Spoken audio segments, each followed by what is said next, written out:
Well, when you look at Drake Maye and the things he's able to do, in particular with his legs and kind of getting outside of the pocket, how much of that is kind of a focus and emphasis on the defense? Drake Maye, he has a lot of great attributes as a quarterback, and you can tell why the New England Patriots are so happy about him. He has a very bright future. He can run the ball, he can throw the ball. The future is bright for Drake Maye. You turn on the film, he's going to take whatever you give him, whether that's running the ball, whether that's throwing the ball deep. He's very talented, and he presents a lot of challenges for a defense. Bon, are there just tendencies in a rookie quarterback for being just in the league as long as you have that kind of are similar that you as a defense can maybe exploit come Sunday? No, I mean, from my opinion, these rookie quarterbacks, they get better and better every year. They're not your typical rookie quarterbacks like when I was a rookie or when I was younger. Now they come in ready to play, and if they can't play, they can run. They have something that they can do that can win the football game for them. So, he has command of that offense. He has command of that team. You can tell the guys are playing for him. The guys are blocking for him. They got two really good running backs that take the load off of them a little bit, and they present a lot of challenges. They lost the games that they lost. I think they lost 7 games within 1 score or less. They've been battling all year long. Definitely a tough football team. I'm a fan of the head coach as well. They have a really tough football team, and we got to be on our A game, just like you have to do each and every week in the National Football League. You have to come with it. There is no off week. The only off week that you get is a bye week. It was an emotional win over a good Detroit team. Yep. You guys are big favorites this week. You probably don't talk about that, but it's on everybody's phone. It's maybe hard to avoid. How do you keep the message fresh to everyone that there can't be a letdown?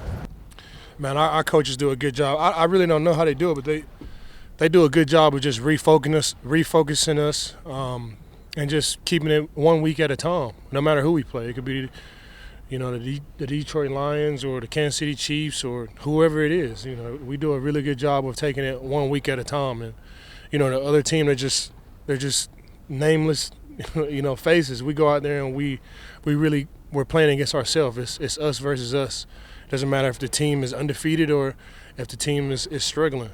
This particular team, they have some players over there. They have some really good coaches too. Like I said before, I'm a fan of the head coach. This quarterback, he's the future of the Patriots organization. And late in the season, teams, the quarterbacks, they start trying new stuff and they start trying new schemes to get ready for the next season. So it's going to be a tough challenge this week, like it is each and every week, and we just prepare the way we've been preparing, and we'll be ready to go. You guys stopped the Lions on 5 of their first 7 drives. You got defensive stops. Then it's 35-14, and you're playing a lot of too high, hoping they bleed the clock, which they did, except for that 66-yard pass. Kind of what is your mindset about the fact they, rolled up 24 points in the last 18 minutes? We got the win. We got the win. That's the most important thing. After each and every game, it's things that you want to debrief and take a look at the things you did well, look at the things that you didn't do well, and you take that into the next week. I never, we won the game, and I never apologize for a win. When the clock was 0-0, we had more points than them, and that's really all that matters. They had a really good offense, and we knew that going into it. They got all pro players at damn near every position, whether it's the running backs, whether it's the tight ends, whether it's receivers, even the quarterback and the offensive line is the lifeblood of that team. So, of course we want it to be 45-0, but the reality of it is they had a really good team with a really good quarterback and a really good coaching staff as well. And that offensive coordinator, he's turned down multiple head coaching jobs. So, to come out of that game with more points than them is huge for us. We were up by 21 points, and you just want to get out there with the win, and you don't want to give up 65-yard bombs. But it happens. I don't think we took our foot off the gas. I don't think we underestimated them or any of that. It's just they had a really good team. They were going to make plays eventually, and the plays that they made were at the end of the game. And fortunately, we had more points than them. How have you seen Josh develop as a leader since day one when he walked in? I think he's always been a great leader. I think he's always had this special aura about him. I just think he's on the football field. He's at peace, and whether we go out there and we scored 100 points or we scored 2 points, or whether he's, offensive player of the week or whether he's not, I think what we're seeing is him being at peace with who he is in this moment in time. And, if it's for us, it's for us, and if it's not, it's not, and it's for us right now. And I think what you're seeing right now with Josh Allen is just peace. And I can't really compare him to any of the other good quarterbacks that I played against. I played with Peyton Manning and Matthew Stafford. I think right now I'm just watching and witnessing something special. I can't really put my finger on it, and I'm just happy to be here and be a Buffalo Bill and witness it each and every week.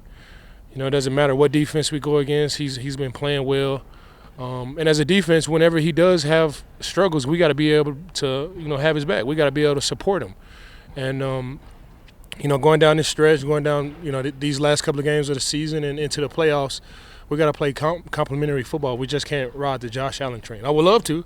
That'd be great. But in reality, we got to be able to do our part too. And I think that's why at the end of that Detroit game, people are talking about it so much. But to be able to get the win, to be able to debrief, come in here happy on Monday, to be able to look at things that we did well, look at the things that we didn't do well, pat Josh on the back, and get ready for a good Patriots team. That's where we're at right now. And we just don't want to make the same mistake twice. We're able to let those guys come back by 21 points. We don't want to make that same mistake twice going down this home stretch. And we want to give Josh as many opportunities that he can be to go out there, so he can go out there and be special. So he can go out there and make plays. And the more shots that he has on goal, the odds are he's going to do something crazy. He's going to do something dope. So that's our job right now, and not making the same mistake twice, and just to keep taking it 1 week at a time. Von, I know you don't want this game to be a letdown, but you had said something after the Kansas City game to the personal effect of you just saying how much fun you feel like you've been having at this moment. You talk to guys in this locker room. If that feeling feels pretty mutual, guys are just losing, having fun.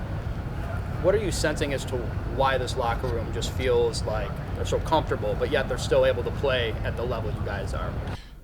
This is totally different than any other team that I've been on. I would love to compare it to Super Bowl 56 team and the Super Bowl 50 team, but I really can't. I'm watching like everybody else. I'm taking it one day at a time, and I'm just trying to stay present and get the most out of each and every day. I think that's what we can do right now. I don't want to get too ahead, and I don't want to be looking back, and I'm just happy to be here, and I'm being present. We got a lot of great guys in the locker room, a lot of great coaches, and it's fun. It's fun to go out there and win. It's fun to go out there and do your job and win.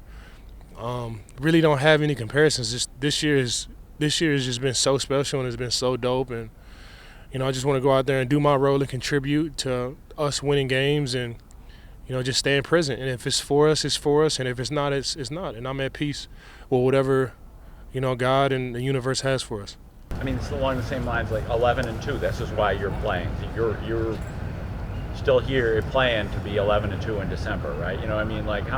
I would think that just alone makes coming to work more fun. Do you get? Is it like how much? Do you get messages from your friends, DeMarcus, other guys every Monday talking about the Bills? Or no, what I've done for the last month. I've been off social media, and I've just been trying to stay present. I haven't been paying attention to Twitter or Instagram. I've just been trying to stay present where my feet are, because I've realized I'm always optimistic, but I realized about 6 weeks ago, like this is something special, and I just want to be here. I don't want to be listening to guys and having outside influences on this and that. I just want to be here and be special. Be present and stay in this special moment. And I'm sure if I get on Instagram, I'm sure I get some messages from somebody, but right now I'm just trying to be present and get the most out of each and every day. It's truly something special that's going on, and I just want to make sure that I'm crossing all the T's and dotting all the I's to make sure we continue to ride this special train.